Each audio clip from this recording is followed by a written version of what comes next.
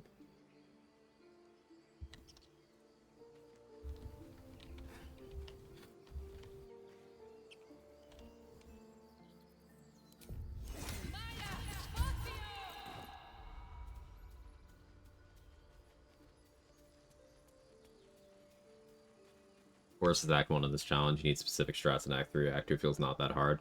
Yeah, with the ease of dealing with Merkel, with Blood Money, Act 2 doesn't seem too difficult. It's like passing the dialogue with Karnas, I guess.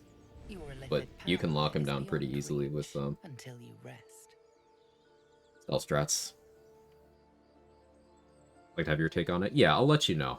It's seeming like that's how it's gonna play out. Like with the level 1 run that I did. Act 1 was absolutely the hardest. The owlbear exists, huh? Yeah, owlbear has legendary action. I gotta do that. But I'm not too worried about it. Why is Shadowheart so bad at aiming everything except Call Lightnings? Because people are clicking things going off of her stats that aren't great, or clicking things against targets that aren't great. For example, her Sacred Flame has a very good chance to land. You're just clicking it at things that have high dexterity. Her Firebolt has a terrible chance to land because it goes off of her intelligence, and she's a wisdom caster. The injured man locks eyes with you. Do you have orders for us? We were reporting. But I told Edward not to look in that cave. It was filled. You're right. The cave is True soul. Absolute. What were they raving on about? So I didn't manage to kill the escaping tadpole, unfortunately. That is, what, 20 XP loss?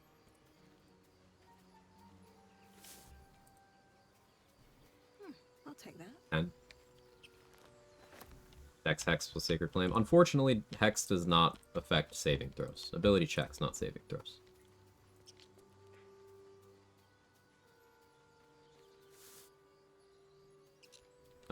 A great way to get more Sacred Flame consistency is knock someone prone.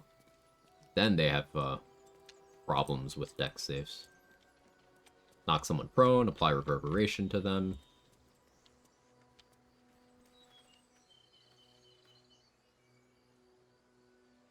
This is why Shadowheart's a light cleric for me, can't miss with Spirit Guardians. Now, Spirit Guardians is available to all clerics, worth noting.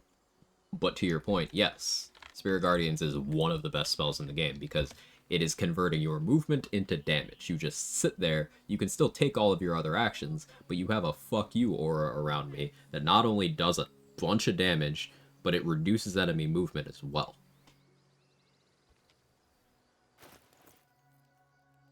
Spirit Guardians is great. You twin spell Grease? No? Don't think so. Don't think so. Half Elf gets a ton of cool weapons free. Love me some extra reach. True. Holy Beyblade activated. We could go recruit Scratch. That's another thing we can do. I have Speak with Animals on. I don't need it. Scratch is another fake check. If you fail the Perception or the Persuasion, just leave the conversation and go back in.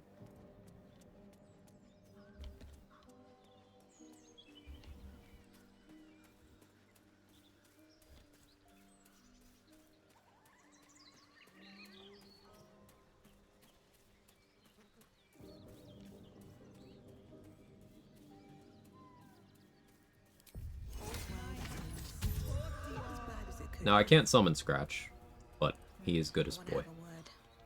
Keep moving, stranger. I told you to go.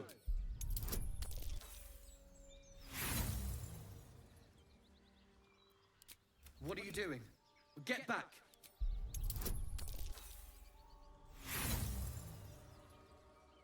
Dice are on brand for the day. These worlds crawl with monsters. Leave. Talk. Stay back. Cleric Marshal builds, yes sir. Still, you should. Of course he will. And then no, I won't leave him. 15 XP. It's okay, you can all let out that breath you're holding. Scratch will not be taking a nap today. I don't feel like doing that.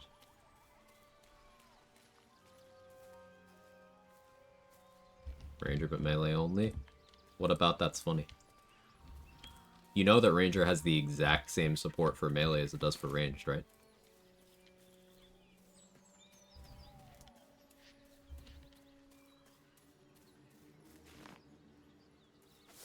Like, exactly the same. There are no differences.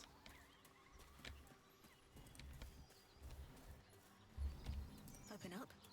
Not Ranger, but Meleeer. True. It's funny because the class is named Ranger, but they're like out on the range, partner. That hurt me more to say than it hurt you to see. I know it's close, but it did.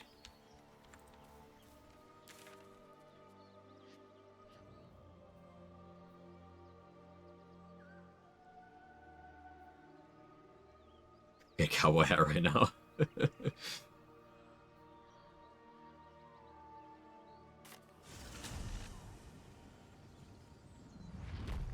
Alright, let's go save Findel. I shouldn't be doing this without key points, but I'm gonna.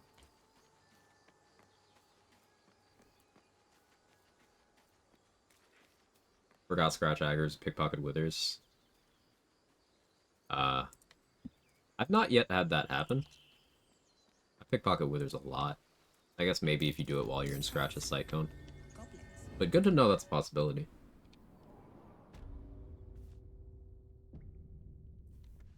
These boots have seen everything. Glowing eyes are rarely a good sign. Best be careful.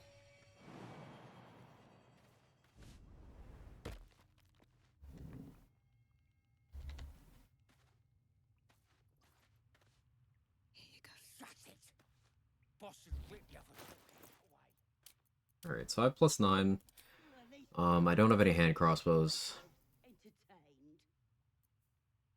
So my idea here is to get in and shove, and then throw a bomb.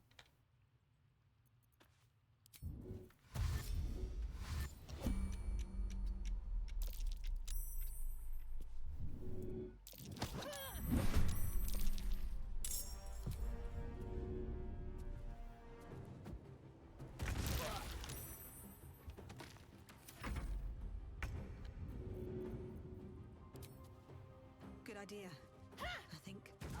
Okay, good fight. Should mind my step. Something good here, I hope.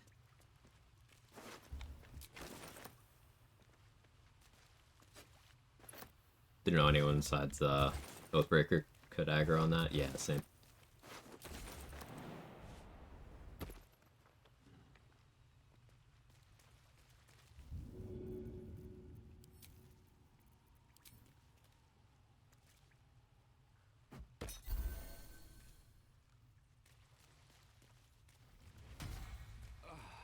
Oh, thank you, thank you. I thought I was gonna die. Alright, we're gonna let him go. I can always kill him later if I decide to.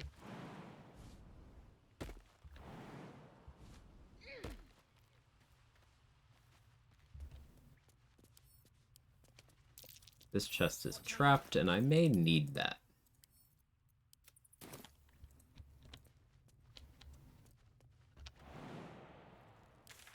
We'll see.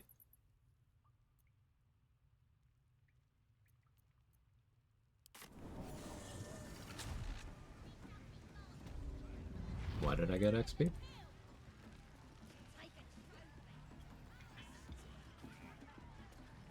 Oh, right. Quest. Yeah, yeah. I get it.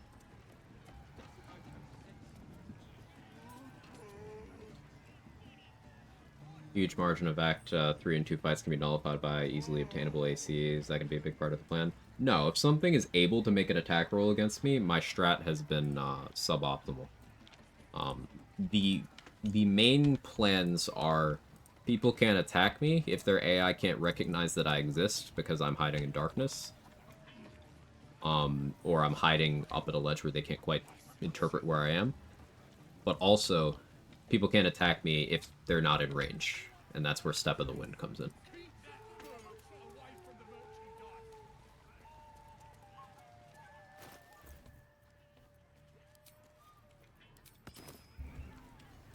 That's that's not available right now. Unfortunate.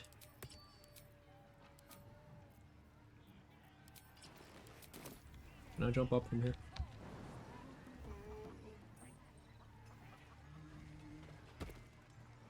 So excited to see the Hitless Lazel romance, which I was promised earlier. Yeah, Lazel romance is still the plan.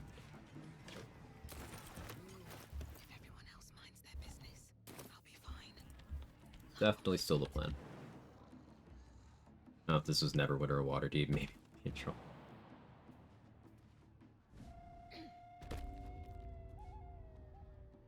Well, so the way the game frames the absolute thing, if you should do any of the versions of the plan succeeding or you dealing with the brain without dealing with the tadpole situation, that's the Gale explosion thing. It's the whole Sword Coast. Things happen, and then, you know, with the evil endings, it's not just the Sword Coast. You do go on to fuck shit up on a much higher level. You know, several of the endings involve you going into the astral plane to wage war. Just out of view. Dirge ending is you kill every living thing in the material plane. All of them. The scale does increase.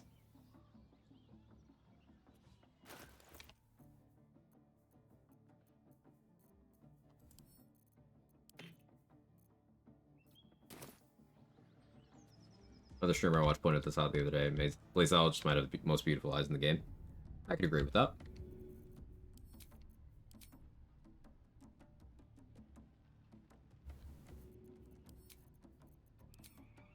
Maybe I should. No, this is good.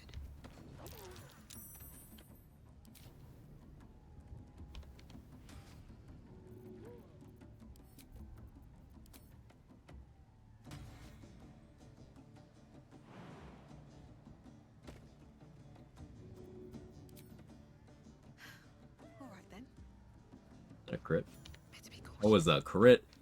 20 health, I did 21 damage. You love to see it. That has been discussed before. I feel like AO would do something if Dark Rage actually won, start killing everything. AO would know ball started shit again, second time in like 5 years. Well, I mean, we can see the ending and that doesn't happen, so. Like, we see it occur. For one reason or another, AO doesn't do anything. Lazel is the most beautiful everything in the game. Demand an ending where we slit Black's throat and replace her with the True Queen. It's in the game. No, seriously.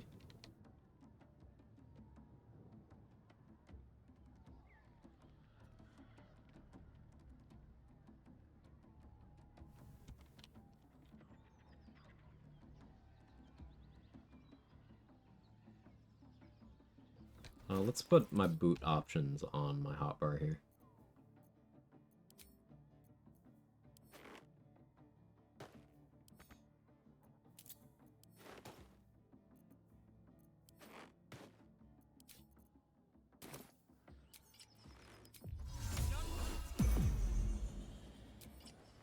Breathe quiet. Move with care.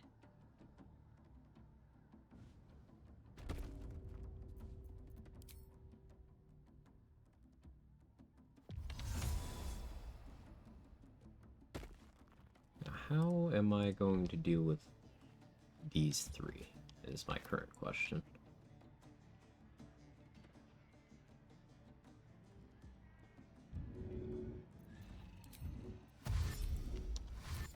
Alright, I'll try this. Here goes nothing. I have something to ask. Good idea, I think.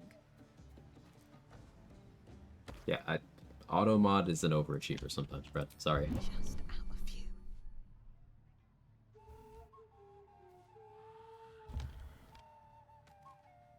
Did you fall asleep? Okay, bro fell back asleep.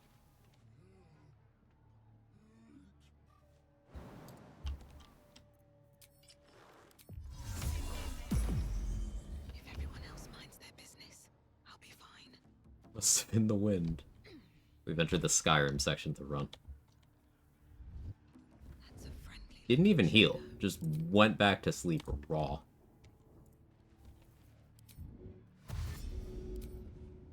Should get started. Out of sight, out of mind. Okay. This is but a scratch.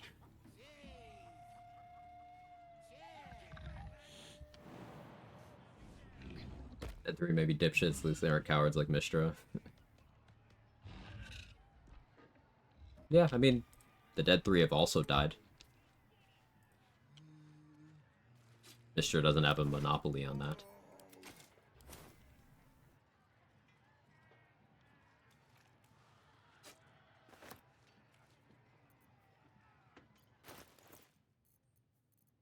So here's where I'm getting questionable with my decision making.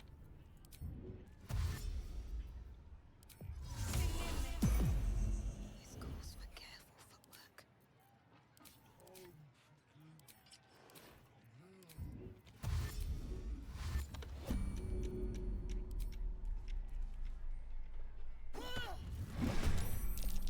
You are surprised. I wasn't sure you would be.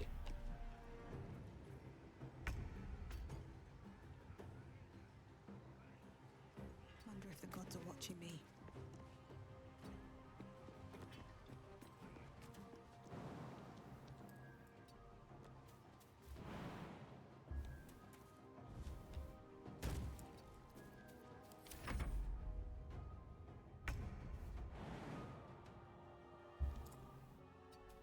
Do I actually need Swarzy shoes to make this jump?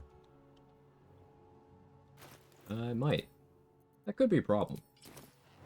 Yeah, I do. Alright, noted. Oh, I didn't want to break combat. Alright, now we know, though. Maybe he won't heal. Maybe he'll just go back to sleep. Cool. Accidentally brilliant. Literal hit and run? Yeah.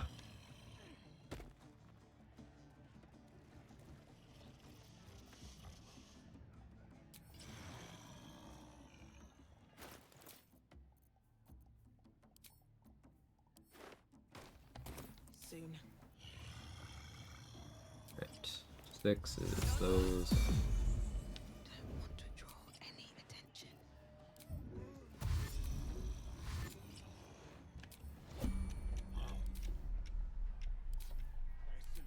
Yeah.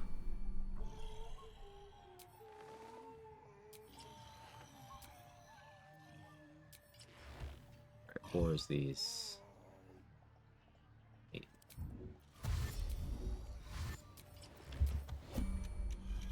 Swarzy shoes, okay.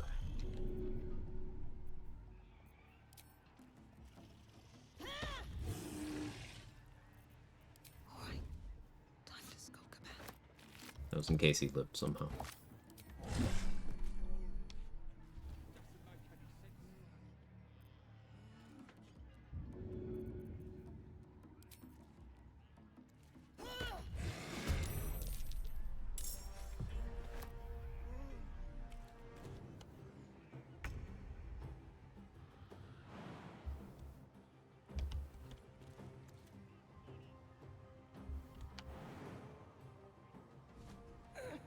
Another step forward.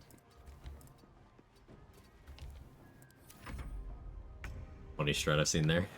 Out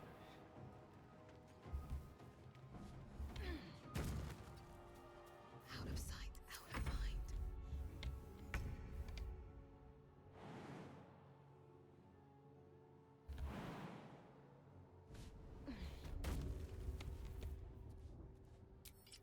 It works, so. I don't need any attention right now.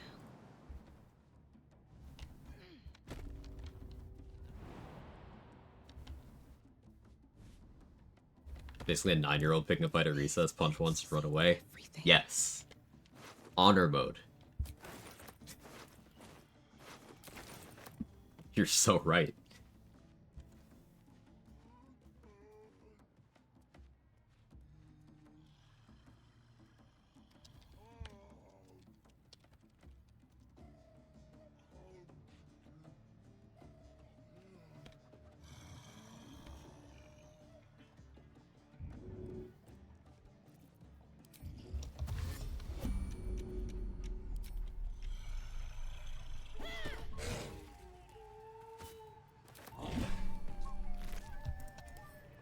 That's that. Softer than a whisper. Should mind my step. Let's look at my damage breakdown here. So hit him for 23. Not a high roll. Cool. Quag Piddle has scrolls that I probably want. So I have to kind of outright one-shot him. Feels like a dialogue attack him, but that carries an element of risk too.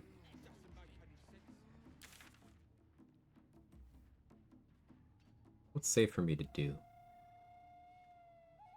I still haven't long rested yet. This is not a no long rest challenge. I just haven't because I don't like it.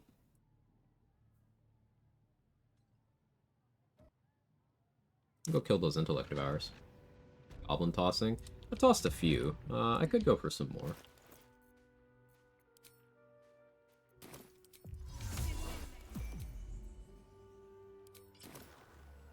Better be cautious. Push the fleet fingers.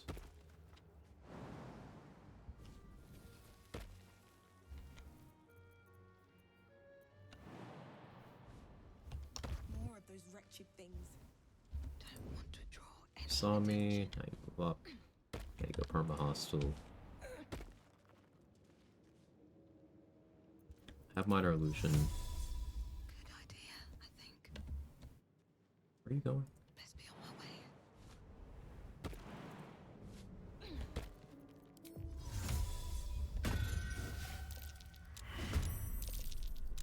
Awkward, but I think that's still fine. Fake. He saves. You are burning though.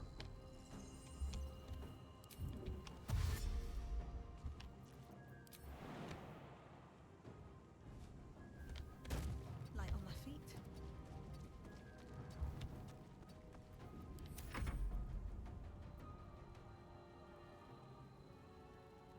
Water mod? What? I don't know.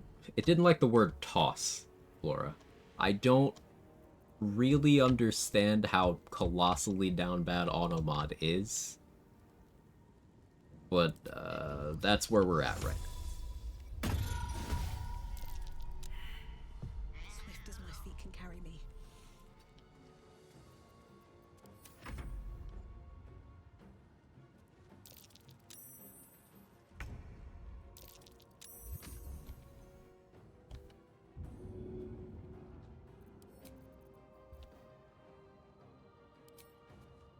Hope this ends well.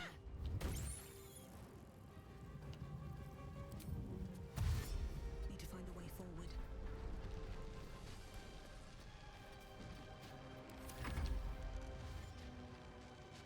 Like I saw an auto, I thought we'd reset. I mean, this is a routing run, so reload if I die, but we're good. Here goes nothing.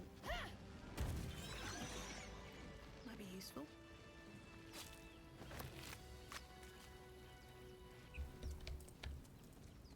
I was looking for things that I can do on no resources. There you go. Mobility is great, even without using my monk features. I have a lot of movement. Like, I have 17 meters of movement right now, thanks to unarmored movement and being a wood half-elf and Crusher's Ring.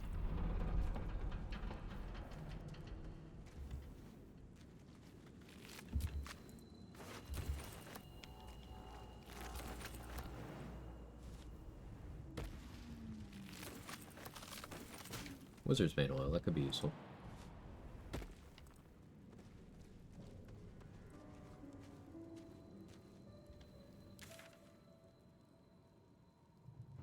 Could go for Gale, don't want to do that yet.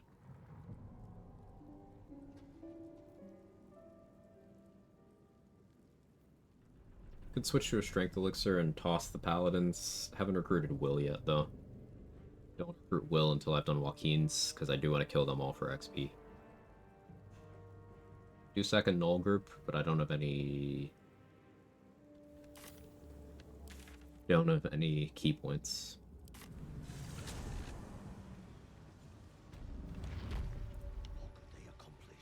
I bought Psychic Spark, right?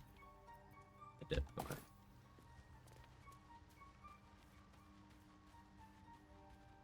I may not be able to cast scrolls, but I can cast spells from items, and Psychic Spark will be, nice if I ever need a magic missile for, a group of weak things. No point in lingering now I've got the noble stock. Caustic Band I might steal. Depends on if I decide I need more damage. Which I may.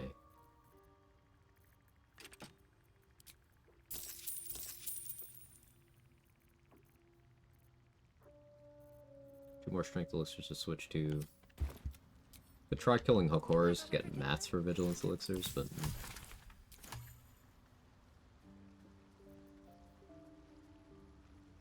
Okay, first long rest of the run. Or would it be funnier for me to just stop for the day?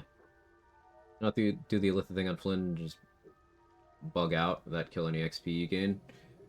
So you get the XP for that as soon as you successfully do that. But a couple things need to happen with that druid. I need to have it available, which I don't because I've used it on the Nautiloid and I haven't long rested. But I would need a turn order where she rolls ahead of me and I roll ahead of everyone else. If I roll ahead of her, I need to position myself somewhere where she can talk to me, and then I need to pass the roll. And then I need to survive a turn of all of the other gnolls also taking turns. Then if I bug out, instead of ensuring the fight finishes in a way where Rugen and Ollie survive, it's harder for me to do what I want to do in the Zhentarim hideout. Counterpoint to that, though, I need to resolve it in a way where I get access to the flask. So my goal is to finish it in a way where Rugen and Ollie are alive. Could do a surprise run, theoretically. No. That carries the risk of Flynn choosing not to talk to me.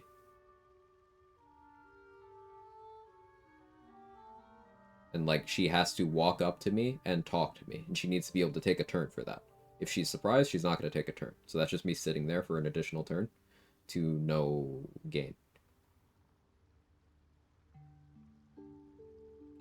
I am going to do the Flint thing, just I need my illithid mark, and I have a specific way I want to do it. You'll see. I'll be resting a lot. I use tons of keep for safety. The buff's too important. Something you got to keep in mind is region lock. Rando. So my camp supplies are limited. I'm not a rogue for unlimited stealing. Right? Bait Flynn just out of range of the rest of the gnolls. No.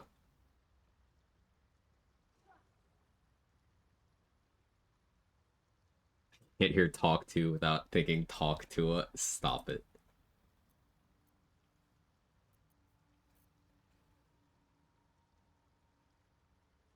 Yeah, let's do first long rest of the run. Let me make a save ahead of time.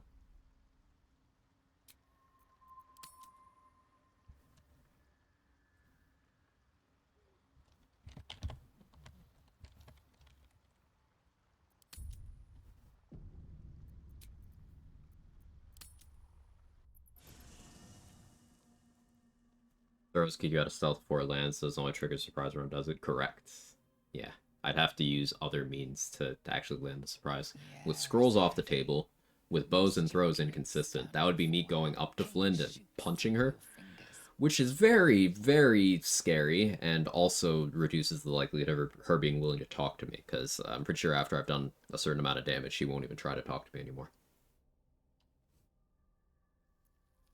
Your hands, your minds intertwine.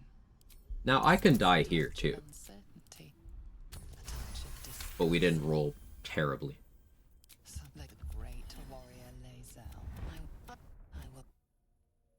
Never seen this cutscene in the Underdark? Yeah, there's a lot of attention to accounting for possibilities with the cutscenes in this.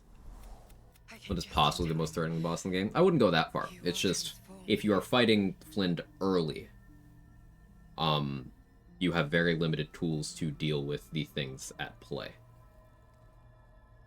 Like, Flint is very easy to kite, especially with the terrain. The problem is kiting Flint and all the other gnolls, and if you want the Zent quest to go a certain way, you can't go too far.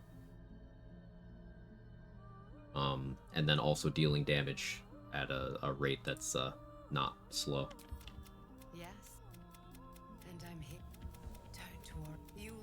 become independent.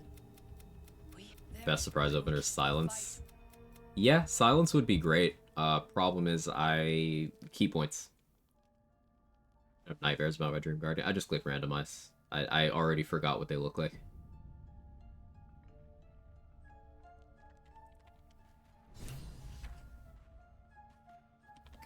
The parasite has taken root.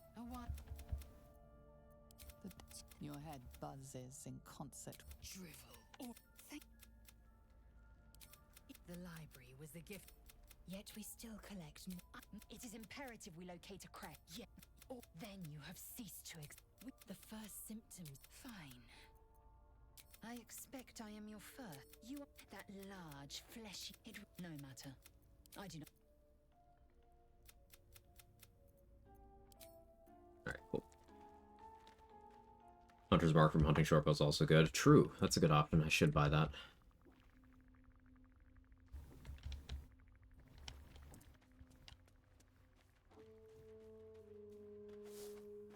Next time I talk to Astarion, he's gonna mention he's a vampire, because we've hit the Underdark. But that's not information I need right now.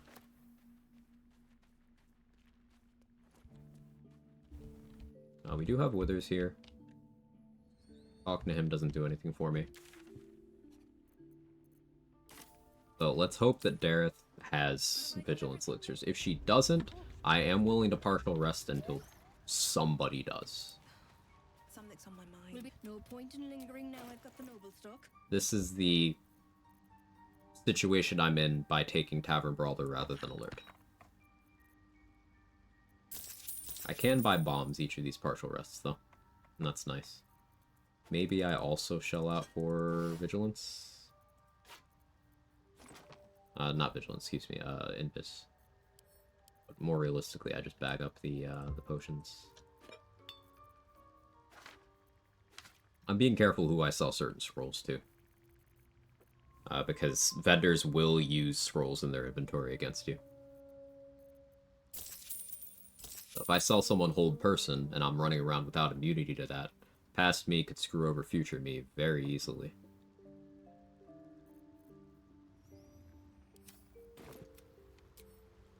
Better wait till the hubbub's died down.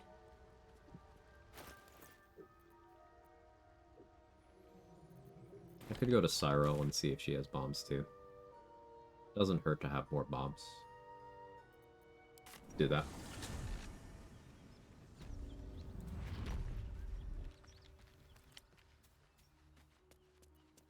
Yeah, 5 key points per short rest. That's pretty good for a day.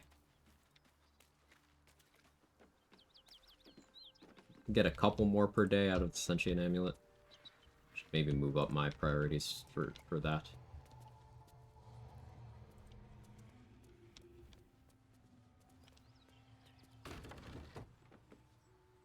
Stockpiling bombs at this point, I'm gonna spend half the Merkle fight eating smoke powder stuff at them. Smoke powder bombs are extremely strong. Like, there's a whole suite of crazy cheeses and stuff you can do with them. But even just using them straight up, they're so efficient.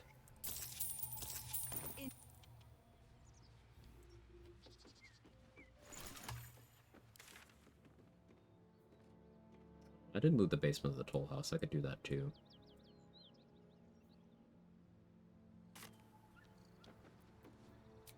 You know, let's just long rest again here.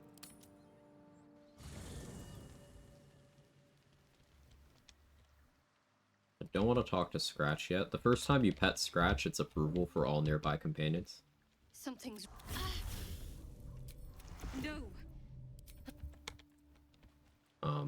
So in the event that I need to get additional approval with someone, we can save that. I should talk to Bolo. I was just settling in and reviewing. I'm not taking any chances with them after my last run. I got clobbered by them, partly because I didn't have any casters. Whether or not you have casters is immaterial to your matchup into your matchup into Merkle. What about the fight was killing you?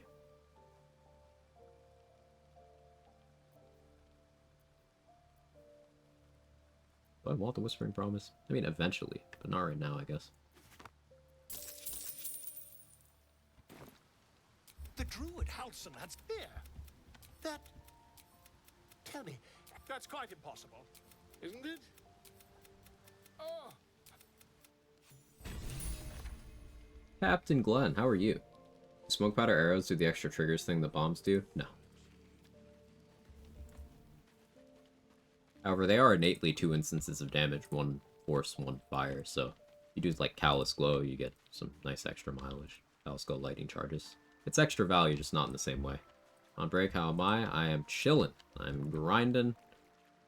We're doing a hard challenge run this time. Very excited about it. It's cool stuff.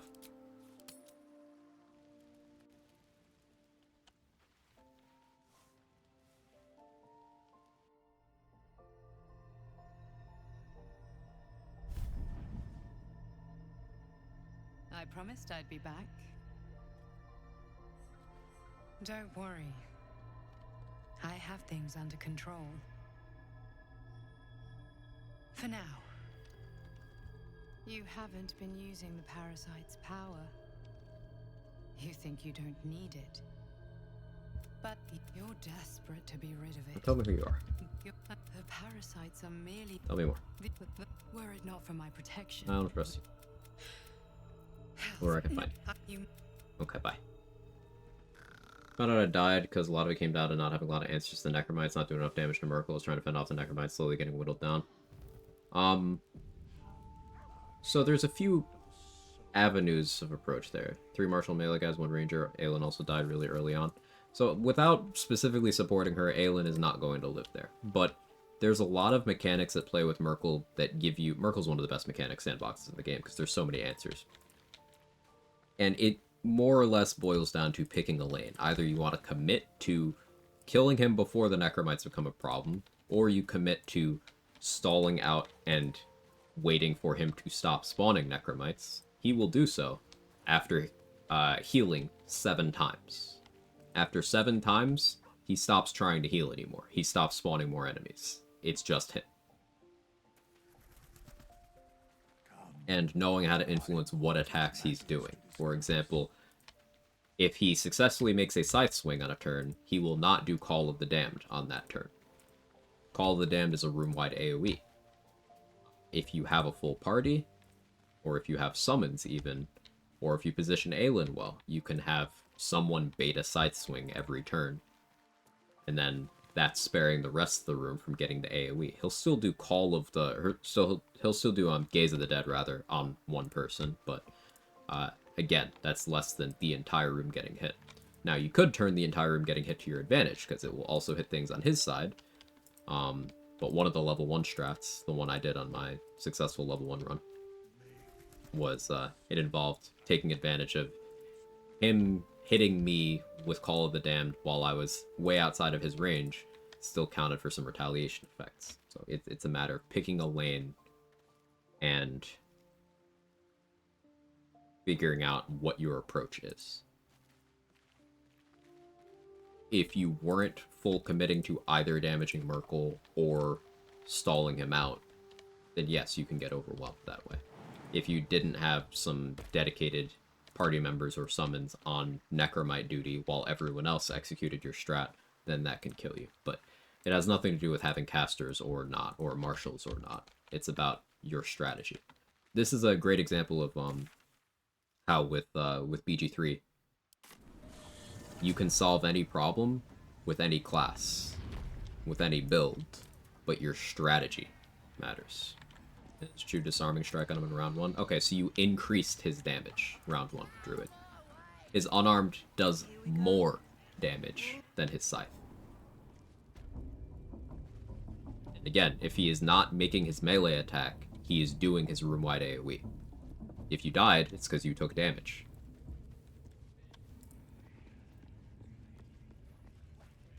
Spreading my attacks instead of committing to one target, that'll get you. That'll get you. You gotta pick a lane and commit to it with Merkel. But expanding on the thing about his unarmed attacks doing more damage, his Scythe is slashing damage with bonus Necrotic. He gets improved Divine Smite, which is bonus Radiant damage for being a high-level Paladin, and he can choose to do a regular Divine Smite on top of that if he still has spell slots.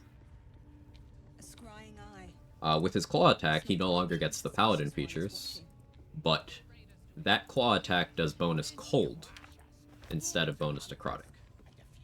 And it also applies chilled to whoever it hits, which is vulnerability to cold damage.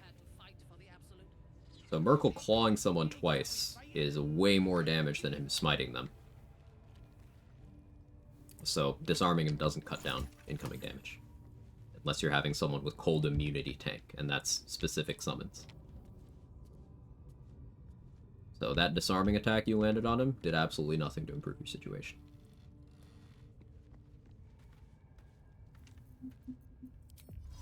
And that's not a critique. Merkel is mechanically demanding.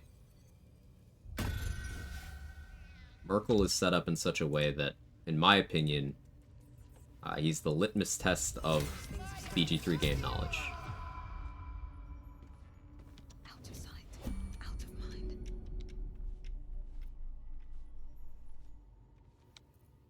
My first ever honor mode reset was to Merkel. There's absolutely no shame in losing runs to him. There's never a shame in losing run to begin with, but of all the reset points in the game, I still feel, even over 3,000 hours in, Merkel is one of the biggest.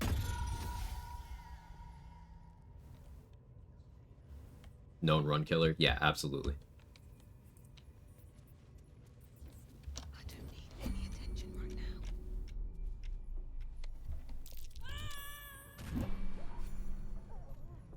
What path lies before me? Was it here such a prompter rap at? Yeah, that was trade. Now believer, let's go.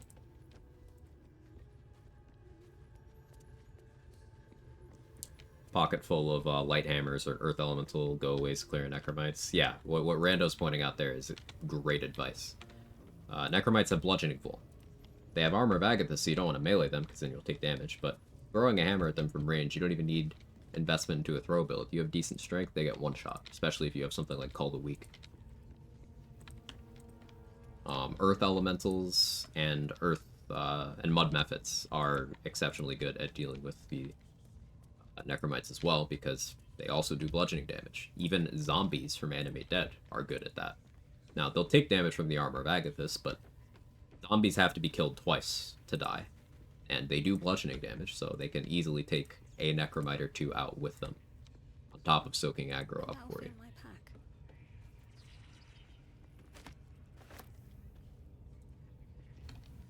I want to throw this Scrying Eye, but I don't want to do it without having Vigilance on.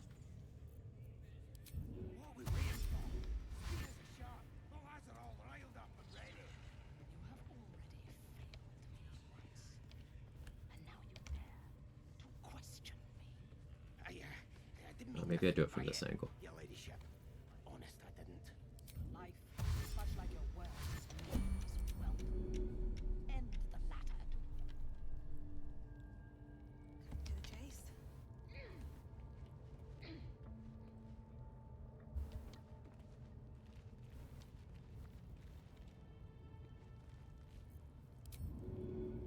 Gonna duck the Scrying Eye over here.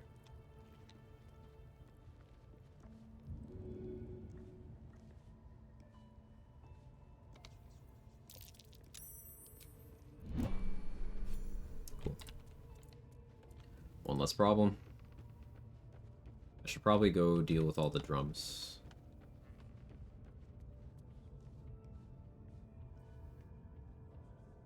We'll do like 10 more minutes of stream before I'll have to call it. Abdurak, I want him to die. I just gotta figure out a safe way of accomplishing that.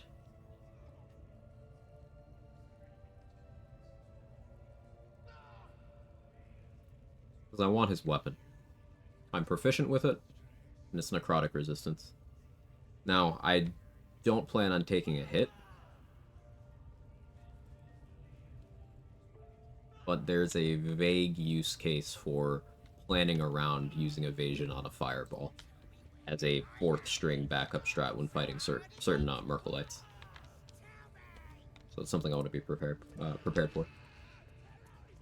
Tabbed in that was Shadow Assassin builds, level 9, 3 Assassin Rogue, 6 Shadow Monk. Fortunately, I also had 14 AC. Necromites focused me down. That'll definitely impact it. Yeah. If the Necromites aren't being managed, that low AC will come to roost. You can get away with low AC if it's just Merkle, because he's not making attack rolls too often. But yeah, that low AC will get you in other situations. Makes total sense.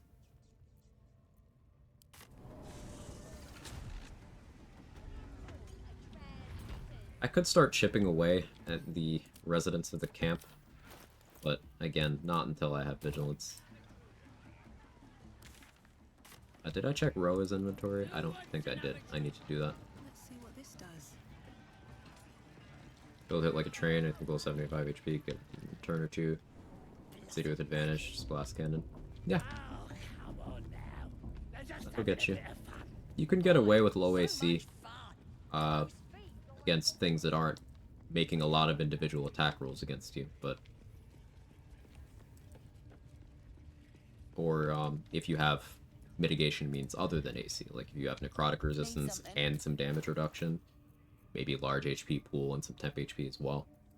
There's ways to make it work, but it sounds like, yeah, the build was not kitted for that, and that's understandable. Not every build can be prepared for every situation, unless you're playing a cleric.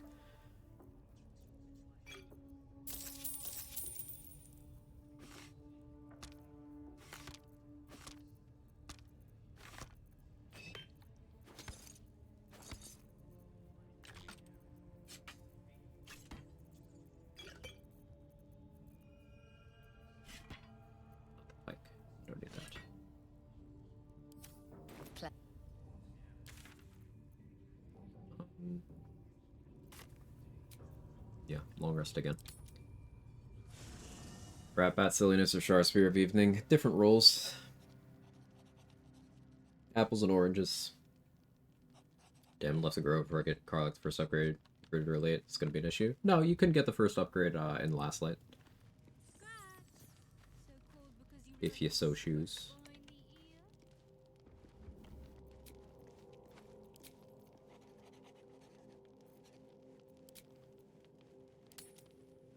Hit it poorly, I think. Graceful Cloth. Clawed Helldusk. Flitting between dreams and nightmares. To go hat. Maybe Remember wake using. up Not there in the dim stuff that helps you a lot in firelight, that you see particular him for fight. what he a strange sensation. No. I only need a taste. See you in the morning.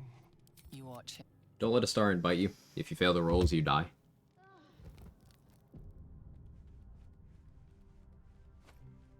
Oh my god, is he a vampire?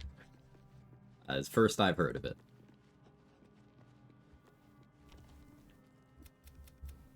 Well, of course I can't. As for my other quirks, well, I chose not to talk to him about it so that I would get that extra approval instance. I don't need that, but may as well.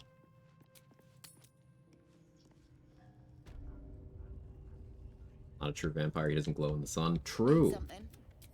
Not true in this instance, I guess.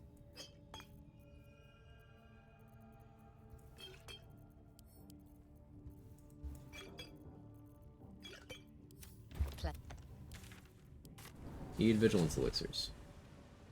Usually talk to him when reaching the Underdark, he'll confess. Yeah, that's the trigger for Astarion confessing. It's also one of the triggers for Gale's Arcane Hunger, and it's also the trigger for Lae'zel breaking out of the cage by Demaze and Nymessa. All of that is hitting the Underdark.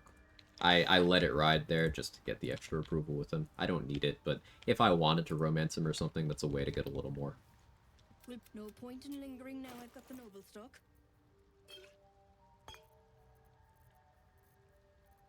Another bomb at least, that's nice.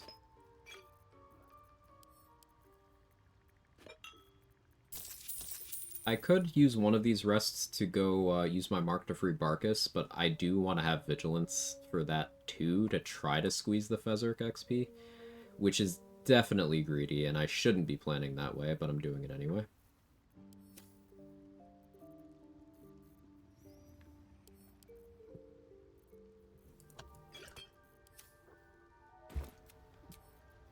This'll do wonders for the shop. Went to Joaquin's and Lae'zel broke out regardless. Ah, that's another one. I guess getting close enough to Mountain Pass will also do it. I'm gonna go for Devout XP too. That heirloom! Plunder from some conquered realm, more like. If anyone asks, Alright, I'll don't say you roll bad. transforming. Don't expect to be mourned.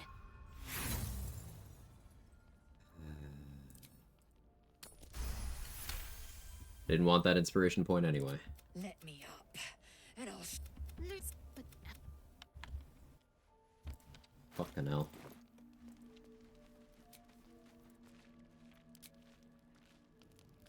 Girls are fighting? No, no, the girls are flirting.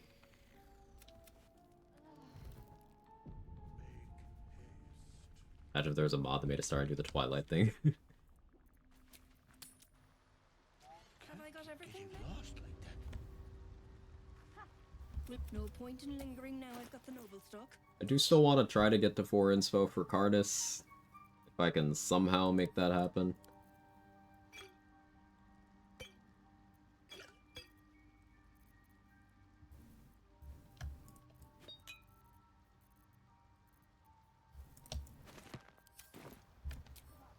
Better wait till the hubbub's died down.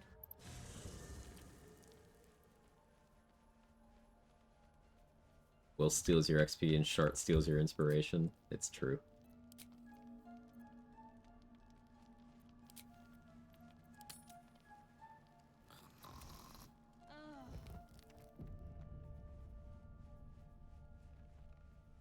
I wanted to do like one more fight today, but it seems we're in vendor jail. That then.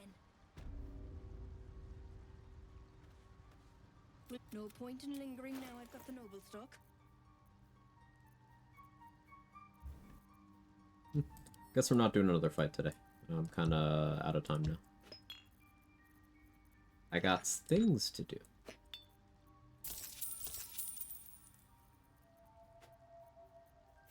That's okay. So next stream. I'm not sure. Probably not tomorrow. Probably not. Definitely not Thursday. So either you see me tomorrow, or you see me, like, Monday. Thanksgiving week. Oh. Thank you everybody for hanging out. This run's so fun so far. Like, I really enjoy the puzzle solving aspect of this. Next session, whenever that may be, we probably close in on level 5 as much as I can. Hitting level 5 before trying to deal with Minthara makes the most sense to me. Giving me Stunning Strike, giving me extra actions to just punch her to knock her out, because we have to try to save Minthara. If it doesn't happen, it doesn't happen, but yeah, we got some high threat stuff to deal with next session. Let me see if there's anyone we can raid. Mark is on. Perfect. Perfect. Appreciate you, bro. Appreciate you, Druid. Love the discussion. Thank you for the lore drops. Thank you for talking mechanics shop. And just being part of the community. I love what we do here. A turbo nerd about shit. While simultaneously having some of the nicest people, some of the most degenerate people. It's good stuff. And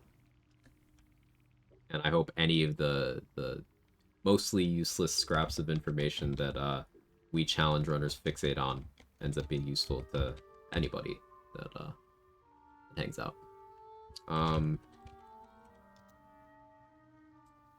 But yeah, again, recap, may be live tomorrow, but almost certainly not. So more likely, it'll be in a few days, holiday week and stuff. We're gonna raid Mark. He's doing Restless Region Locked, which is an awesome challenge rule set that I really like. No long rests. You know, the region lock rules speak for itself. But he's also got a region lock on Rivington to the lower city in Act 3. So he has to do cool fights like Coronation Gortash, and he's got a really cool starring build that he's been working hard on for a while that I want to see go the distance. I'll see you guys next time. If you have my emotes, feel free to jiggle. If not, that's okay.